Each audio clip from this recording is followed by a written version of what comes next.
So now न्यूजिन chemical limited, अब देखिए 1310 रुपए का प्राइस आ चुका है और ये स्टॉक लगातार गिरते ही जा रहा है। लेकिन यहां पर अगर आप देखें तो ये केमिकल कंपनी एक ऐसी कंपनी है जो कि ईवी सेगमेंट में एंटर करने जा रही है और मार्केट के अंदर केमिकल कंपनी में 4 कंपनियां हैं जो कि ईवी सेगमेंट में एंटर करने जा रही है। और न्यूजिन केमिकल का तो इतना बड़ा यहां पर जो है स्कोप है जो कि हम आगे देख रहे हैं कि लॉन्ग टर्म व्यू अगर बनाए न्यूजिन केमिकल पर तो ये ग्रोथ की जर्नी जो है ना वो यहां पर दिखाकर रहेगा। तो अभी देखिए न्यूजिन केमिकल्स के अंदर अगर आप देखें तो 1 ईयर कैंडलस्टिक चार्ट है ये आपके सामने। स्टॉक ने रिटर्न तो दिए, लमसम 250 रुपए का स्टॉक आपका 2000 के समथिंग बिका है और वहां से करेक्ट होकर अभी आपके सामने 1323 रुपए के लेवल चल रहे हैं। बट अगर आप देखें तो 3 साल, ये तीसरी साल चल रही है, कोई रिटर्न जनरेट करके नहीं दिया है। यहां पर सिर्फ और सिर्फ एक लॉस ही हमें देखने को मिल रहा है निवेशकों का। बट अगर आप देखें तो इनके जो काम है वो हमें समझने पड़ेंगे। ये ईवी सेगमेंट में जो एंटर करने जा रहे हैं इससे इनको क्या बेनिफिट होगा। मैनेजमेंट ने काफी कुछ यहां पर कहा है। न्यूजिन केमिकल एक स्मॉल कैप कंपनी है जिसका मार्केट कैप बहुत ही छोटा है और अगर यहां पर स्मॉल कैप और मिड कैप हिट होते हैं मार्केट के अंदर तो कहीं ना कहीं इस कंपनी के ऊपर भी दबाव पड़ सकता है। बट अगर आप देखें तो दबाव जो है वो शॉर्ट टर्म होगा। हम बात कर रहे हैं ईवी सेगमेंट की और अगर आप देखेंगे 5 से 7 साल का नजरिया रखेंगे तो ये मल्टी रिटर्न आपको दे सकती है क्योंकि मार्केट कैप इतना छोटा है कि अगर ये 1000-2000 रुपए का प्राइस बढ़ भी जाएगा तब भी मार्केट कैप बहुत छोटा रहेगा। इतना यहां पर जो है अंतर पड़ जाएगा। तो ऐसी क्या कंपनी के अंदर एक पॉलिसी बन रही है आगे के लिए वो हमें समझना पड़ेगा। लेकिन फिलहाल का अगर आप देखें कुछ लेवल्स ऐसे हैं कि अगर वो टूट गए तो कहीं ना कहीं यहां पर जो है हो सकता है कि आपका 20% भी अगर ये स्टॉक टूट जाए तो कोई बड़ी बात नहीं है। लेकिन फिर भी मैं कहूंगा कि ये सब शॉर्ट टर्म में ऐसे स्टॉक्स को लॉन्ग टर्म के लिए बाय करना चाहिए। ऐसे स्टॉक्स को जब हमारा बिजनेस जो है वो ग्रो करने की बात कर रहा हूं 2026 के लिए आप देखें तो पॉसिबिलिटीज बहुत बड़ी हैं इस कंपनी के लिए। तो देखिए स्टॉक टूटा इसीलिए है क्योंकि एंटायर केमिकल सेक्टर अगर आप देखेंगे तो प्रेशर में वर्क कर रहा है। सिंपल सी बात है, आप हायर साइड नहीं रह सकते आप चाहे जितना सस्ते हो। वैसे भी अगर कंपनी की बात करें तो वैल्यूएशन काफी महंगी है अभी भी भले ही बिजनेस चाहे जितना तंगड़ा रहे बट स्टॉक की जो वैल्यूएशन है वो काफी महंगी है। फिलहाल अगर आप देखेंगे तो न्यूजिन केमिकल्स के बारे में 4 कंपनियां एंटर करेंगी ईवी के अंदर। एमी ऑर्गेनिक्स, न्यूजिन केमिकल्स, आपका हिमाद्री स्पेशलिटी केमिकल और टाटा केमिकल। ये 4 कंपनियां हैं जो कि यहाँ पर जो है बड़ा इन्वेस्टमेंट करने जा रही हैं और कंपनी यहाँ पर जो है जापान के साथ एमओयू साइन कर चुके हैं जो कि यहाँ पर जो एक्वायर करने जा रहे हैं मैन्युफैक्चरिंग टेक्नोलॉजी को इलेक्ट्रोलाइसिस के लिए। तो वो यहाँ पर है। अभी अगर आप देखेंगे तो 30,000 मेगा टन यहाँ पर एनम की कैपेसिटी यहाँ पर जो है 2025 से स्टार्ट हो जाएगी। और यहाँ पर आप देखेंगे कि न्यूजिन केमिकल के जो मैनेजमेंट है वो ये कह रहे हैं कि 450 करोड़ का केपेक्स है जो कि रेवेन्यू पोटेंशियल रखता है 1000 से 1200 करोड़ रुपए का FY27 तक, यानी कि 2026 तक आपका जो है ये 1000 से 1200 करोड़ रुपए का नेट सेल जनरेट करके कंपनी को देने लगेगा। ये बहुत बड़ी बात है और ये आपको पॉजिटिव लेना चाहिए। कंपनी का विजन देखिए आगे के लिए कितना स्ट्रांग है। आप एक तरीके से पूरा काम समझ लें तो यहाँ पर एक काम क्या करते हैं, देखिए लीडिंग मैन्युफैक्चरर्स हैं, ब्रोमीन बेस्ड है यहाँ पर केमिकल और लिथियम बेस्ड है यहाँ पर जो है स्पेशलिटी केमिकल्स के। तो यहाँ पर अगर आप देखेंगे तो जो लिथियम बेस्ड केमिकल्स है ना वो यहाँ पर आपका ईवी सेगमेंट में यूज होने वाला है। हमें ईवी के अंदर एक बड़ा नजरिया रखना पड़ेगा। ये 1-2 दिन का नहीं है, बड़ा केपेक्स मांगता है ईवी, सिंपल सी बात है। और देखिए गाड़ियों के ऊपर तो ध्यान है, गाड़ियों में कंपटीशन बहुत ज्यादा है। बट अगर आप देखें बैटरी मैन्युफैक्चरिंग, ये सब धंधे जो है, ये बिजनेस जो है वो बिग होने वाले हैं। ये आपको मल्टीबैगर बना सकते हैं। कार कंपनियां ऑलरेडी बहुत बड़ी बन चुकी हैं और बहुत ज़्यादा यहाँ पर जो है जगह बनेगी या नहीं बनेगी ये तो बात की बात है। बट केमिकल कंपनियां जो छोटी मझोली केमिकल कंपनियां हैं वहाँ पर अगर जगह बन गई तो ये आपका एक बड़ा यहाँ पर जो है पैसा बना सकते हैं। तो इन पर ध्यान देना चाहिए। तो जैसा कि मैं आपको बता रहा हूँ कि छोटी कंपनी है तो 3,478 करोड़ का मार्केट कैप है। ये स्मॉल कैप कंपनी है। अब आप देखिए कि कितनी छोटी कंपनी है, यही सबसे बड़ी बात है। अगर यहाँ पर ईवी की वजह से अर्निंग्स आपकी 3 या 4 गुना होती है तो इसकी कहाँ वैल्यूएशन जाएगी ये आप समझिए। तो छोटा मार्केट कैप है प्राइस बड़ा है, होना भी चाहिए, प्राइस बड़ा है। अब प्राइस बड़ा है, मार्केट कैप छोटा है, यानी कि नंबर ऑफ शेयर्स कम है, इसीलिए आपको वॉलेटिलिटी बहुत ज्यादा इस स्टॉक के अंदर दिखाई देगी।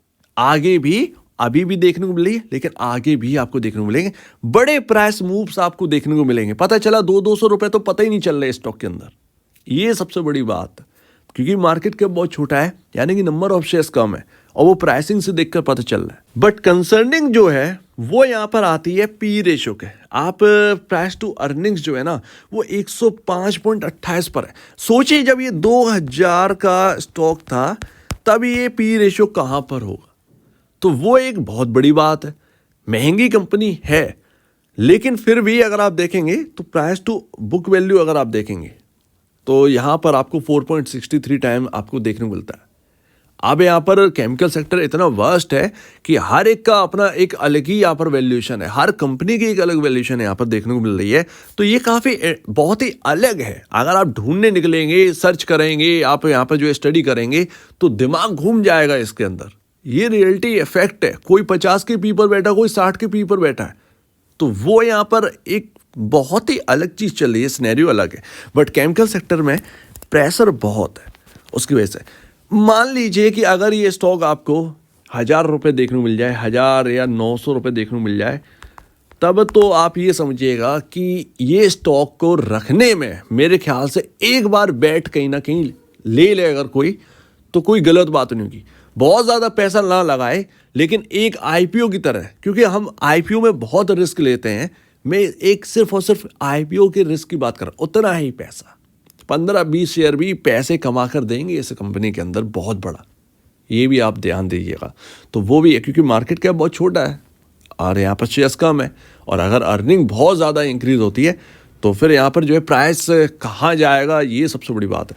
तो वो यहाँ पर है, लेकिन फिर भी यहाँ पर सोच समझ कर निवेश करिएगा, क्योंकि स्मॉल कैप कंपनी, और स्मॉल कैप अगर यहाँ पर जो है पिटे तो ये स्टॉक बचेगा नहीं मेरे ख्याल से। और देखिए प्रॉब्लम क्या थी न्यूजेन केमिकल में। न्यूजेन केमिकल के आप मार्जिन देखिए जून 2022 से ये हाल है कुछ 16.67% के यहाँ पर ऑपरेटिंग मार्जिन थे, जो कि गिर कर 12% पर है, 12.34% पर। यही चीज़ आपको एसआरएफ में देखने को मिलेगी, यही चीज़ आपको यहाँ पर काफ़ी जो कंपनियां हैं केमिकल की उनके अंदर आपको देखने को मिलेगा। तो इसी वजह से प्रेशर में काम कर रहे हैं ये स्टॉक्स, ये सबसे बड़ी बात है। लेकिन ध्यान रखिएगा कि बहुत ज़्यादा गिरेगा ऐसा लगता नहीं, मार्केट कैप बहुत छोटा है, इतना तो आपको वैल्यू देना ही पड़ेगा इस स्टॉक को, इस कंपनी को। जबकि आप ईवी के अंदर है तो कहीं ना कहीं मार्केट इसको देखेगा।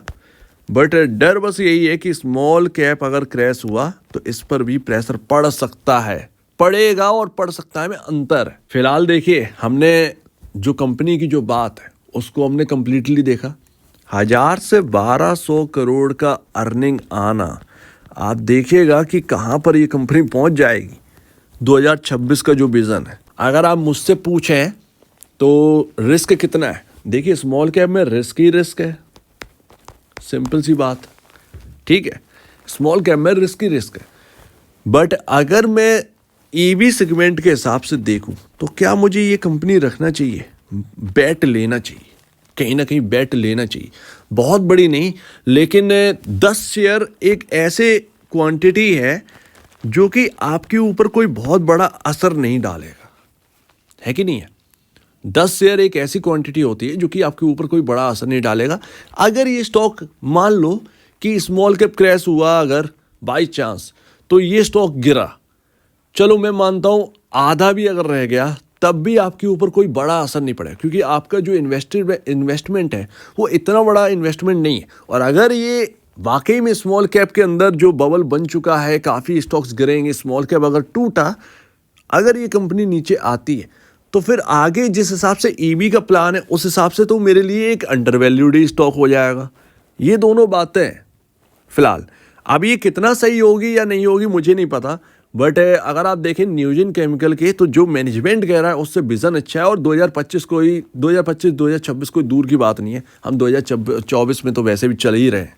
तो ये एक सबसे बड़ी बात है, तो हमें इस पर फोकस करना पड़ेगा कहीं ना कहीं। जहाँ तक रही बात गिरने और बढ़ने की, ये बहुत बड़ी बात है क्योंकि ये एक स्मॉल कैप कंपनी है। मुझे नहीं पता कि अचानक से ये 10% ऊपर चल जाए या 10% नीचे गिर जाए। ये दोनों बातें यहाँ पर आती हैं। फिलहाल बिजनेस के हिसाब से अगर आप देखेंगे तो बिजनेस के हिसाब से यहाँ पर जो है आपकी नेट सेल, ऑपरेटिंग मार्जिन ये सब टूट रहे हैं और उस हिसाब से हमें क्रैश भी देखने को मिला है। ऊपर में डबल टॉप हमें देखने को मिला है, जो इसका हाई है, टॉप है अराउंड 2000 की समथिंग, तो वहाँ पर तो डबल टॉप है। अब यहाँ पर जो पैटर्न है वहाँ पर इन्वर्टेड डब्ल्यू है। मेरा यहाँ पर देखना यही होगा कि क्या ये 1038 रुपये बचा रहा है। 1038 से 1080 का लेवल, ये बहुत ही क्रूशियल रेंज रहने वाली है। अगर यहाँ पर आपका कंप्लीटली ये डिफेंड करता है ये स्टॉक इस रेंज को, यानी कि 1138 से 1080, ये बहुत ही क्रूशियल रेंज होगी। अगर ये डिफेंड करता है तब तो ये हायर साइड जाने के लिए तैयार है, ये समझिएगा, हायर साइड जाने के लिए तैयार है। लेकिन अगर ये रेंज टूट गई 1138 की और 1080 की, तो इसमें 1200 रुपये के अराउंड इतना सेलिंग प्रेशर आएगा कि यहाँ पर जो है, यानी कि अगर आप हिट भी करने चले 1200 तो पर, तो पता चला यहाँ पर जो है सेलिंग आ गई और सेलिंग ऐसी आई कि आप 1000 रुपये पर दिखाई थी। ऐसी सेलिंग आएगी। तो जब भी ऐसा पैटर्न बनता है, या तो ये यहाँ से बच जाए ज़्यादा बेहतर है, या फिर यहाँ पर जो है आप ये समझ के चलिएगा कि ये कहीं ना कहीं आपके स्टॉक के अंदर 20% का क्रैश ना ले आए और 20 या 30% का क्रैश ना ले आए। ये भी पॉसिबल है क्योंकि पैटर्न बहुत बड़ा है। और अगर आप देखेंगे तो ये 2021 से 2024 का पैटर्न, 4 साल का, तो ये बहुत बड़ी बात है। तो 1200 बहुत ही यहाँ पर जो है क्रूशियल लेवल हो जाएगा उस वक्त, अगर ये 1038 से 1080 की रेंज जो है ये टूट गई तो ये एक अच्छी बात नहीं होगी। ऐसे में गिरावट देखने को मिलेगी। तो अगर कोई चेज कर रहा है इस स्टॉक को इस प्राइसिंग पर, तो मेरे ख्याल से यहाँ पर स्टॉप लॉस लगा देना ज़्यादा बेहतर है। भले ही वो 1050 का हो, 1060 का हो, लेकिन स्टॉप लॉस जरूर लेके चलिएगा। अगर स्टॉप लॉस हिट हो जाए, अलग हट जाना ज़्यादा बेहतर यही रहेगा मेरे ख्याल से। अभी तो वॉच के लिए तो 1200 का लेवल ही रहेगा। अभी स्टॉक तो 1200 पर भी नहीं आया। 1200 तो बहुत ही एक सपोर्टिव जोन रहेगा, तो ये यहाँ पर देखना है। लेकिन आप ये कह सकते हैं कि 1138 से 1080 ये बहुत ही क्रूशियल रेंज रहने वाली। ये एक बाई जोन भी रहेगा। यहाँ से बड़े मूव आएंगे, अगर आएगा तो बड़ा मूव आएगा यहाँ से, सिंपल सी बात है। लेकिन अगर ये रेंज टूट रही है तो ये काफ़ी ख़राब होगा, काफ़ी ख़राब हो सकता है ये। सो उम्मीद है काफ़ी कुछ आपको समझ में आया होगा न्यूजेन केमिकल के बारे में। बिजनेस आगे के लिए स्ट्रॉन्ग है, बट स्टॉक इतना स्ट्रॉन्ग नहीं दिख रहा है। सीधी हम बात कर सकते हैं। जहाँ तक रही बात प्राइस टू बुक वैल्यू की या फिर यहाँ पर पी रेशियो की, पी रेशियो महंगा है लेकिन प्राइस टू बुक वैल्यू बहुत ज़्यादा महंगा आप कहते हैं, ये गलत बात होगी, ये कहीं ना कहीं ख़राब बात होगी। लेकिन फिर भी यहाँ पर नज़र रखिए, अगर नीचे मिल जाए तो और भी अच्छा है। अगर आपको ईवी सेगमेंट पसंद है तो फिलहाल कोई बड़ी राय नहीं बन पा रही है। अगर आप देखें, हमें लेवल से ही चलना पड़ेगा। अगर हमारे लेवल जो है वो फिट बन गए तो ठीक है, लेवल अगर फिट नहीं बन पाए तो कोई बात नहीं है। लेकिन अगर बाई चांस अगर कोई स्मॉल कैप के अंदर गिरावट आई और ये स्टॉक मुझे नीचे मिलता है, डेफिनेटली ईवी सेगमेंट के लिए ये कहीं ना कहीं एक अच्छी बेट हो सकती है। तो अभी निवेश से पहले या बेचने से पहले अपने ब्रोकर या एडवाइजर से जरूर सलाह ले लीजिएगा, क्योंकि टफ है न्यूजेन केमिकल के ऊपर व्यू बनाना। बहुत ही स्टडी करनी पड़ेगी, तब देखना पड़ेगा, एक चीज़ को, पॉइंट को नापना पड़ेगा। स्मॉल कैप है ना, दिक्कत यही है। तो वो यहाँ पर सो उम्मीद है काफ़ी कुछ आपको समझ में आया होगा। आपके कहना है इसके ऊपर कमेंट सेक्शन में कहिएगा। और अब दीजिए वीडियो देखने के लिए बहुत धन्यवाद दोस्तों।